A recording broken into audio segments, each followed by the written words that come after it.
तो पुरानी पेंशन देने में हर्ज क्या है?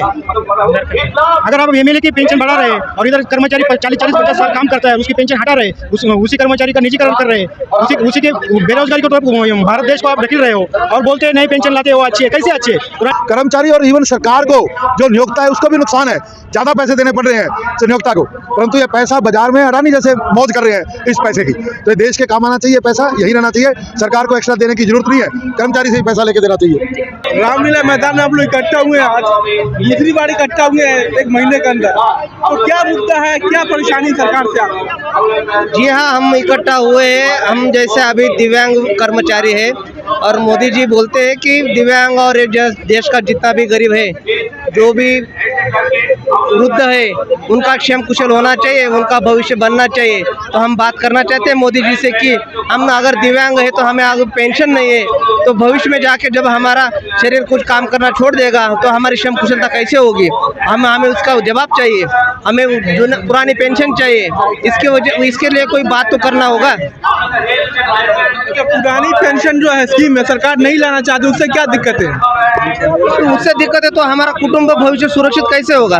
जहाँ हम 30 साल 40 साल अगर ये गवर्नमेंट का काम करते हैं, सब कानून से काम करते हैं, और जब हमारा शरीर साथ नहीं देगा उस टाइम पे हम लोग हमारा चरितार्थ कैसे कर सकते हैं? सरकार तो बोलती है विकास का काम कर रहे हैं, भाई देश में डंका बज रहा पूरी दुनिया में मिली सरकार का, इससे क्या तकलीफ हो जाती है? नहीं, विकास से अगर पेट नहीं भरता ना साहब, पेट तो भरता है पैसों से, और कोई सुरक्षित होगी तो उसी से पैसा विकास भरेंगे, पेट भरेंगे। आप कहाँ से? महाराष्ट्र, नासिक। नासिक से? हाँ। आप किस क्षेत्र में काम करते हैं? क्या आप किस क्षेत्र में काम करते हैं? हाँ, आप किस क्षेत्र में काम करते हैं? ग्राम सेवक। ग्राम सेवक। हाँ, जिला परिषद। तो ये समस्या जो आ रही है, नई पेंशन स्कीम सरकार लेकर आ रही है, उससे किस तरह की समस्या आप लोग को आ रही है? पुरानी पेंशन, अगर नई पेंशन आप बोलते हैं अच्छी है तो पुरानी पेंशन देने में हर्ज क्या है? अगर आप एमएलए की पेंशन बढ़ा रहे हैं और इधर कर्मचारी 40-50 साल काम करता है, उसकी पेंशन हटा रहे, उसी कर्मचारी का निजीकरण कर रहे हैं, उसी के बेरोजगारी को तो भारत देश को आप ढकेल रहे हो और बोलते हैं नई पेंशन लाते हो अच्छी है। कैसे अच्छी है? पुरानी पेंशन अगर बुरी है तो पुरानी ही दे दो, हमें उससे कोई दिक्कत नहीं। अच्छा, नई पेंशन स्कीम की दो खराबी बताइए आप। विद्रोह कुछ नहीं। पुरानी नई पेंशन में हमें जो आप रिपीट देने वाले थे वो देते नहीं है, जो गवर्नमेंट का हिस्सा है वो देते नहीं है, तो हमारे अकाउंट पे कुछ दिखता ही नहीं। हमारे अकाउंट पे सिर्फ हमारी कटिंग होती है वही दिखती है। तो किस तरह से नई पेंशन अच्छी है?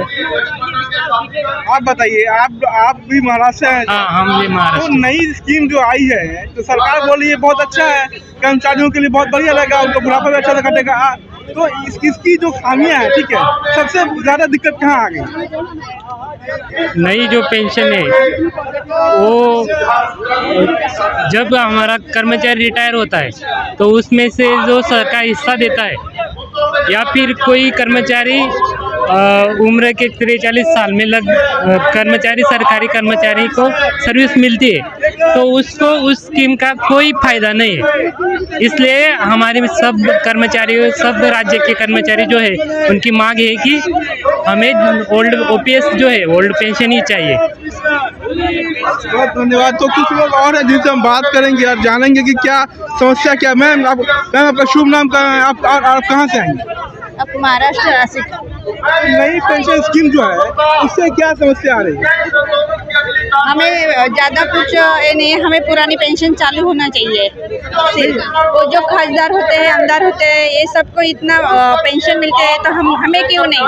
हम तो हर रोज़ गवर्नमेंट का जो है पब्लिक का वर्क करते हैं, पब्लिक की सेवा करते हैं। सरकार कह रही कि नई पेंशन जो है वो कर्मचारी को फायदेमंद है। आप दो समस्या बताइए, क्या है दो समस्या? तो लोग, कुछ जानकारी भी यहाँ का अभाव है कुछ लोगों में, तो और लोगों से हम बात करेंगे और जानेंगे कि क्या उनकी समस्याएं हैं। एक विशाल चेतावनी रैली की जा रही है।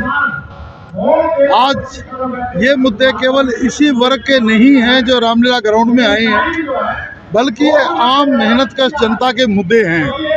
मैं सबसे पहली बात करता हूँ कि हम शिक्षा नीति के विरोध में है जो लागू करी सरकार ने। हम ऐसी शिक्षा नीति चाहते हैं जो सबके लिए निःशुल्क, अनिवार्य और गुणवत्तापूर्ण शिक्षा देने की गारंटी करती हो।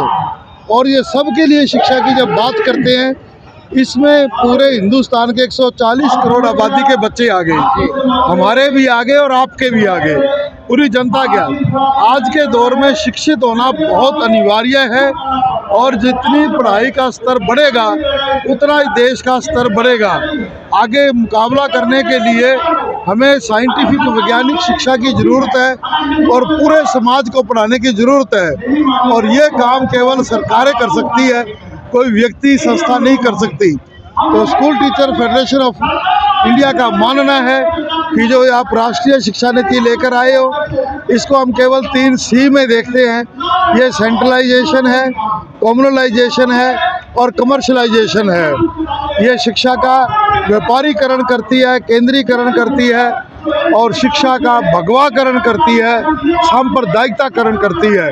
हम चाहते हैं कि जो भारत के संविधान के स्तंभ हैं, बराबरी की बात है, धर्मनिरपेक्षता की बात है, राज्यों के जो अधिकार हैं उनको भी छीनती है ये शिक्षा नीति। तो वो सारे बहाल किए जाए और एक मजबूत शिक्षा नीति लागू की जाए, जो आज इस रैली का महत्वपूर्ण एक मुद्दा है। साथ ही पुरानी पेंशन जो आज़ादी से पहले से कर्मचारी अध्यापक ले रहे थे, ये वाजपेयी सरकार इसको रोकने पर आई थी और लगातार आगे सरकारें चलती गई इस काम में।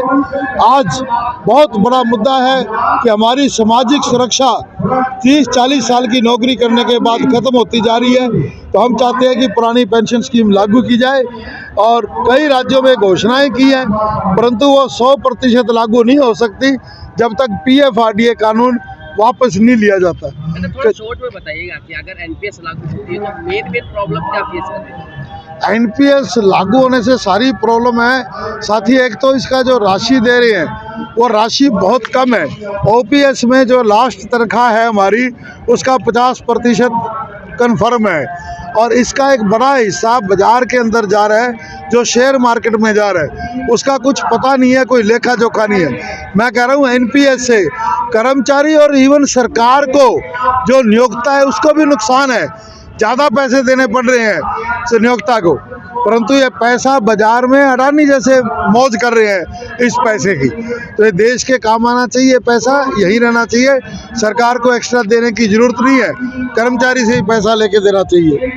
लगातार मांगे उठती रही NPS और OPS को लेकर के। बिल्कुल। मांगों की अगर सुनवाई नहीं होती है तो नेक्स्ट स्टेप क्या होगा? नेक्स्ट स्टेप तो साथी हमारे पास एक ही काम है कि हम अपना आंदोलन जारी रखें। हम अपने कदम पीछे नहीं हटाएंगे, चाहे वो जंतर मंतर हो, चाहे रामलीला मैदान हो, चाहे पूरे देश में कोई हड़ताल का आह्वान करना पड़ो, और अगर जितनी हमें राजनीतिक शक्तियां प्राप्त हैं उनका भी प्रयोग करेंगे। हम सोच सकते हैं, समझ सकते हैं, वोटर तो हैं इस देश के, उसके हिसाब से पालन करेंगे अपनी वोट का भी। सत्ता परिवर्तन आज कितना संख्या वाला है? आज आप भी मीडिया के साथी हैं, रोज देखते होंगे ग्राउंड में। हम तो लगता है कि लाखों लोग आए हैं, जितने अंदर हैं उतने बाहर भी घूम रहे हैं। कोई रेलवे स्टेशन से आ रहा है, कोई कहीं से आ रहा है, कहीं बसें रोक दी रास्ते में या रास्ते बंद हैं, मतलब कई चीज़ें हैं, पर फिर भी अंदर भी आ रहे हैं लोग। बड़ी रैली सुबह से चल रही है, 10 बजे से पहले हम 9 बजे आ गए थे, तब भी लोग अंदर थे मैदान में। 2024 के चुनाव नजदीक है, क्या वोट की चोट देखने के लिए मिलेगी? वोट की चोट भी करनी पड़ेगी, जरूर करेंगे, क्यों नहीं। अपील कर रहे हैं वक्ता हमारे सारे, वोट की चोट भी। बहुत बहुत धन्यवाद।